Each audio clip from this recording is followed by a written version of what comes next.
You're driving home after a late shift.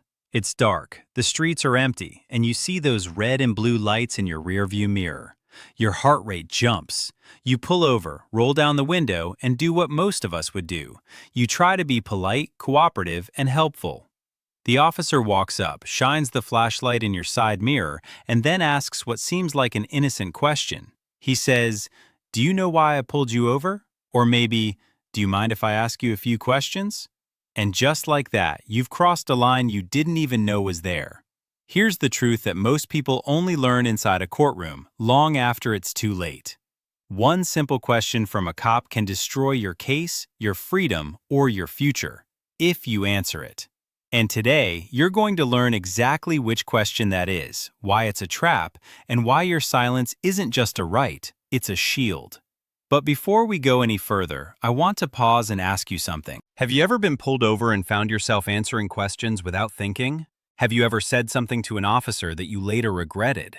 Or do you believe that staying silent will automatically make you look guilty? Stop for a second and think about your honest answer. Then, put it in the comments. Because by the end of this documentary, you may realize that everything you thought you knew about talking to police is exactly what they're counting on. Let's start with the question itself. It sounds harmless, friendly even. The officer says, "Do you know why I stopped you?" Or sometimes, "Do you know how fast you were going?" Or, "Is there any reason I might smell alcohol on your breath?" On the surface, it's just conversation, but legally, it's a precision tool. And here's the hard truth that most lawyers will tell you, but most civilians never hear. Once you answer that question, you have just become your own worst witness. Because the moment you say, "I might have been going a little over," or "I had one beer 2 hours ago," you have given the officer something called probable cause, or at the very least, reasonable suspicion. And probable cause is the legal key that unlocks the rest of the encounter. Without it, the officer has to let you go. With it, they can search your car, call for a canine unit, ask you to step out, and build a case against you brick by brick, using your own words as the foundation. Think about the psychology behind this. When a police officer asks, "Do you know why I pulled you over?" they aren't asking for information. They already know why they stopped you. They saw your speed, your expired tag, or that wide turn. What they're really doing is testing whether you will admit to a violation. If you say no, you're lying, they think. If you say yes, you've confessed. Either way, you lose. But here's what almost no one understands. You are not required to play that game. In fact, the Supreme Court of the United States has made it clear that you have a constitutional right to remain silent during a traffic stop. That right comes from the Fifth Amendment, which protects you from being compelled to be a witness against yourself. And the Sixth Amendment gives you the right to an attorney. But those rights don't activate automatically. You have to invoke them. And the moment you start answering questions, you are waiving them, voluntarily giving up one of the most powerful protections you have. So what should you do instead? You stay silent. Not rudely, not aggressively, but clearly and calmly. You hand over your license, registration, and insurance if asked. Those are required by law in almost every jurisdiction. But beyond that, you don't answer questions. You don't explain where you're coming from. You don't say where you're going. And most importantly, you do not answer the question, "Do you know why I pulled you over?" Instead, you say something simple like, "I'm going to remain silent, and I'd like to speak to an attorney." Or even, "I don't answer questions." It feels awkward. It feels rude. But let me tell you a story that illustrates exactly why this matters. In 2013, a man named Joseph in Florida was pulled over for a broken taillight. The officer asked, "Do you know why I stopped you?" Joseph, trying to be helpful, said, "I think my taillight might be out." That was true. But then the officer said, "Do you have anything illegal in the car?" Joseph said no. The officer asked if he could search. Joseph, believing he had nothing to hide, said yes. Inside the center console, the officer found a small amount of marijuana. Joseph was arrested, charged, and eventually convicted. Here's the kicker. The entire search was ruled legal because Joseph consented, and he consented because he felt pressured. He felt that saying no would make him look guilty. But what if he had stayed silent? What if he had simply handed over his documents and said nothing else? The officer would have had no probable cause to search. The broken taillight was a citation at most. Without consent, without an admission, without nervous answers that seemed suspicious, Joseph would have driven away in 10 minutes. Instead, he spent a year fighting a charge that should never have existed. Now, some of you might be thinking, but I have nothing to hide. Why wouldn't I just answer the questions? And that's a fair question. It's intuitive, it's honest, and it's exactly the mindset that law enforcement training manuals teach officers to expect. Because here's the uncomfortable reality. Police officers are legally allowed to lie to you during an interrogation. They can say they have evidence they don't have. They can say someone else already confessed. They can say a witness identified you. But you cannot lie to them. That's obstruction or false statements. So the game is rigged from the start. You're playing chess, and they've already decided that you're the opponent. Being cooperative doesn't make you look innocent. It makes you look like someone who doesn't know their rights. And in the legal system, ignorance is not a defense. It's an opportunity. There is a famous legal concept called the fruit of the poisonous tree. It means that if evidence is obtained illegally, it can't be used against you. But your own voluntary statements are not poisonous fruit. They are the tree itself. Once you speak, you have given the government a direct line into your own mind, and anything you say can and will be used against you in court. That's not a movie line. That's the Miranda warning. But here's what Miranda doesn't tell you. You have to invoke your right to remain silent. Staying quiet after being arrested isn't enough.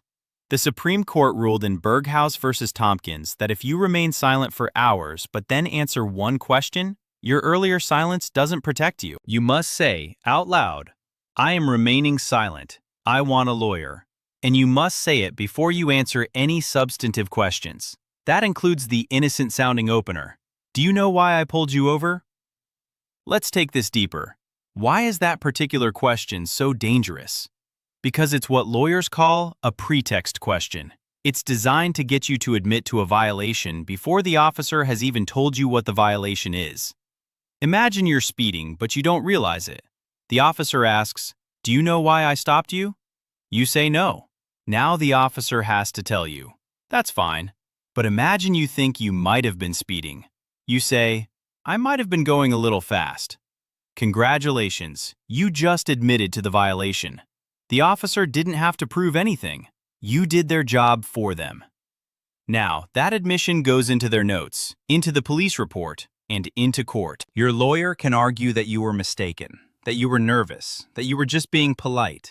But the judge and jury will hear that you admitted to speeding. And admissions are some of the most powerful evidence in any case. Now, I want you to pause for a moment and consider something.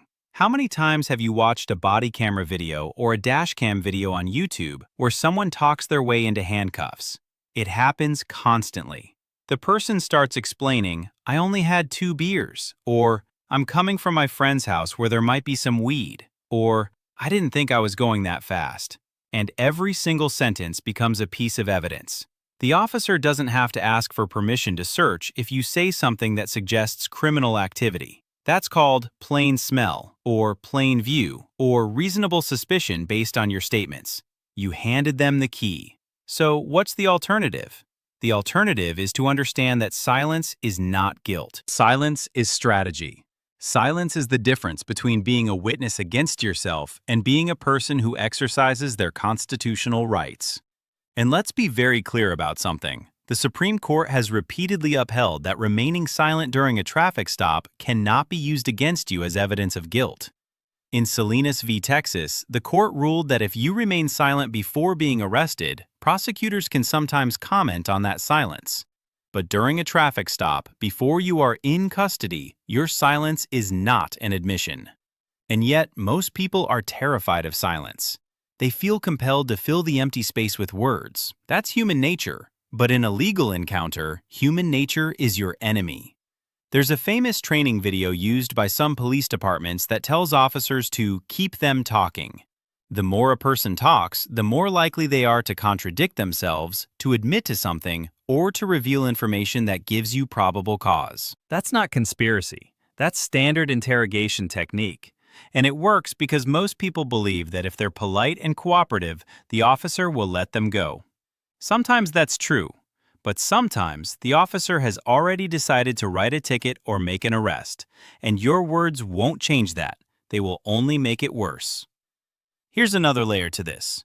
In many states, there are laws that require you to identify yourself if you are lawfully detained.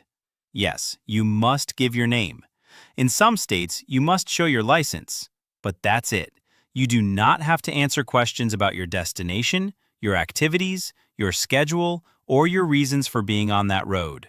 You do not have to consent to a search. You do not have to answer, "Do you know why I stopped you?" In fact, the safest answer is no answer at all, or the simple statement, "I'm not going to answer questions, officer." Will that annoy them? Possibly. Will it make them suspicious? Maybe. But suspicion is not probable cause, and annoyance is not a crime. What they cannot do is detain you longer than necessary to complete the traffic stop just because you remain silent. The Supreme Court case Rodriguez v. United States made that clear. A traffic stop can't be extended beyond the time needed to handle the violation unless there is reasonable suspicion of another crime. Your silence by itself is not reasonable suspicion. So let's bring this all together. You're on the side of the road. Red and blue lights behind you. The officer walks up and asks, "Do you know why I stopped you?" What do? You take a slow breath. You keep your hands visible. You say, "Officer, I'm going to remain silent. Here is my license and registration." And then you stop talking. Not because you're guilty, not because you're hiding something, but because the Constitution gives you the right to protect yourself. And exercising that right is not an admission of anything. It is an act of intelligence. Now I want to hear from you. Have you ever been in a situation where you answered a police question and later realized it was a mistake? Or do you think staying silent makes a person look suspicious? Put your thoughts in the comments. Because this conversation matters. The more people understand their rights, the harder it becomes for those rights to be quietly taken away. And let's be honest with each other. The system works best when everyone knows the rules. Police officers are doing a job. They have a difficult, dangerous job, but your job is to protect yourself, and those two goals are not always aligned. You can be respectful and still remain silent. You can be cooperative and still refuse to answer questions. The two are not opposites. As we wrap up, remember this. The single most dangerous question a cop can ask you is the one that sounds the safest. "Do you know why I pulled you over?" is not a request for information. It is a test. It is a lever. And once you answer it, you have given away your strongest position. Silence is not weakness. Silence is the boundary between what you are required to do and what you choose to give. And in a legal system that can hold your words against you for years, the smartest thing you can do is choose to give nothing at all. So next time you see those lights in your mirror, remember this documentary. Remember Joseph. Remember the thousands of people who talked their way into handcuffs. And remember that you have a right that costs nothing to use and everything to lose if you ignore it. Stay safe, stay aware, and if they ask you that one question, stay silent. What would you do? Let me know in the comments. And if you learned something today, share this with someone you care about, because the law doesn't protect the people who don't know it.